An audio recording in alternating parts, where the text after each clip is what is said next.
Hi అండి. అందరికీ నమస్కారం. నేను మీ రాజీ. అందరూ చాలా బాగున్నారు అని అనుకుంటున్నానండి. ఆ భగవంతుడి దయ వల్ల మరింత బాగోవాలని కోరుకుంటున్నాను. నేనైతే చాలా బాగున్నానండి.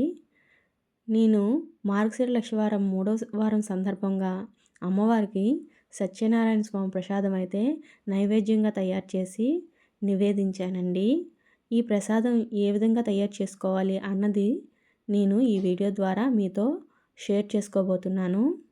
మీరు ఈ వీడియోని చివరి వరకు అయితే చూడడానికి ప్రయత్నించండి. చాలా సింపుల్గా అలాగే చాలా ఈజీగా ఎంతో టేస్టీగా ఈ ప్రసాదాన్ని ఎలా తయారు చేసుకోవాలి అన్నదైతే నేను మీకు ఈ వీడియో ద్వారా షేర్ చేస్తానండి. తప్పకుండా ఈ వీడియోని చివరి వరకు చూసి లైక్ చేయండి. మీ అభిప్రాయాన్ని కామెంట్ చేయండి. ముందుగా ఒక పాత్ర తీసుకుందామండి. అందులోని మనం 2 నుండి 3 స్పూన్ల వరకు నెయ్యి వేసుకుందాము. కొంచెం జీడి పలుకులు అలాగే కిస్మిస్ పళ్ళు వేసి వేయించుకుందాము. నేను ఈ ప్రసాదం అయితే బొంబే రవ్వతో చేయటం లేదండి. మన పెద్ద రవ్వ ఉంటుంది కదా, గోధుమ రవ్వ పెద్దది, అదే వాడుతున్నాను. అదైతేనే మంచి రుచి వస్తుందండి. ఒక గ్లాసు రవ్వ తీసుకున్నానండి. ఈ రవ్వనైతే మనము మంచి కలర్ వచ్చేంత వరకు వేయించుకుందామండి. హై ఫ్లేమ్లో పెట్టి వేయించకండి, కొంచెం మీడియం ఫ్లేమ్లోనే పెట్టి వేయించుకోండి. ఎందుకంటే అడుగు పట్టేస్తుంది కదండి. అదే మనకి దలసరిగా ఉన్న పాత్రలు అనుకోండి, అవైతే పర్వాలేదు. కానీ స్టీల్ పాత్రలో చేయడం కన్నా దేవుడికి నైవేద్యం ఇత్తడి పాత్రలో చేస్తేనే మంచిదండి. పైన సామాన్లో ఉండిపోయిందని నేను తీయలేదు. ఇంకా కొంచెం నూకే కదండి, అందువల్ల నాకు వేగడానికి కొంచెం టైమే పట్టింది. లేదంటే ఒక పావు గంట అయినా టైం పడుతుందండి నూక వేయించుకోవడానికి. మంచి బ్రౌన్ కలర్ వచ్చేంత వరకు చక్కగా వేయించుకోండి. అలా పొయ్యి మీద పెట్టేసి మాత్రం వదిలేయకండి, అలా కలుపుతూనే ఉండండి. ఎందుకంటే కిందనంతా కలర్ మారిపోతుంది, పైన మాత్రం పచ్చిగా ఉండిపోద్ది కదా. అలా కలుపుతూ ఉంటే మంచి కలర్ వస్తుంది. చూసారా, చక్కగా మంచి బ్రౌన్ కలర్ వచ్చింది కదా మనకి. ఇప్పుడు ఇందులో మనము నీళ్లు వేసుకుందామండి. ఒక గ్లాస్ రవ్వ తీసుకున్నాను కాబట్టి అదే గ్లాస్తో నేనైతే 3.5 గ్లాసులు వాటర్ అయితే వేసానండి. అప్పుడే ఆ నూక అనేది చక్కగా మెత్తగా కుక్ అవుతుంది. లేదంటే లోపల గింజలాగా మనకి తగులుతుంది అనమాట, ఉడకదు సరిగ్గా.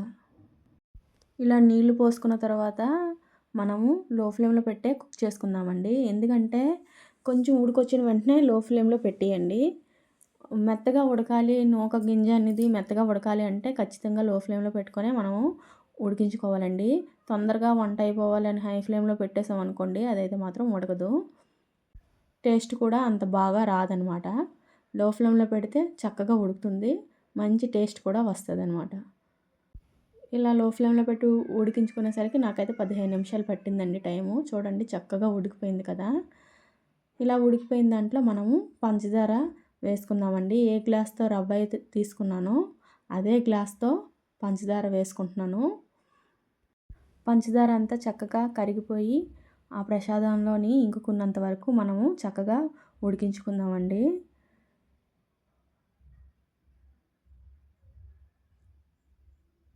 చక్కగా అడుగు నుంచి కలుపుతూ ఉండాలండి. లేదంటే పంచదార పాకం అనేది అడుగు పట్టడానికి ఎక్కువ అవకాశం ఉంటుంది కదా. ఈ టైంలోనే మనం కొంచెం జాగ్రత్తగా కలుపుకుంటూ ఉంటే బాగుంటుంది. చూడండి చక్కగా వచ్చింది కదా, పంచదార మొత్తం కరిగిపోయింది. ప్రసాదం కూడా అందంగా కనిపిస్తుంది చూడడానికి, అంతే రుచిగా కూడా ఉంటుందండి.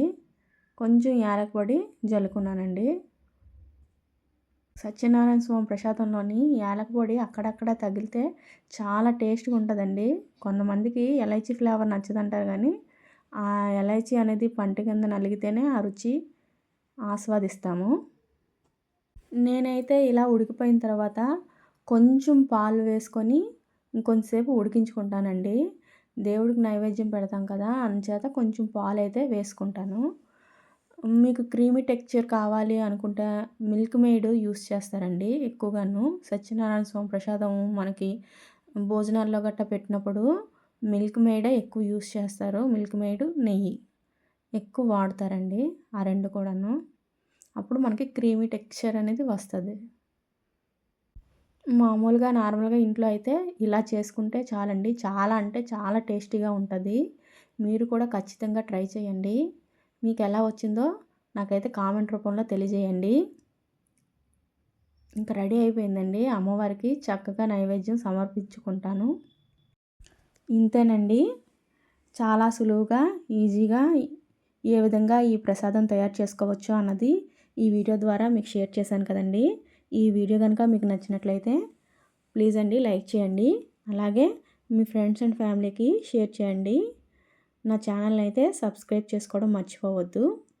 ఇలాంటి మంచి వీడియోతో మళ్ళీ మీ ముందుకు వస్తానండి. అంతవరకు సెలవు. బాయ్.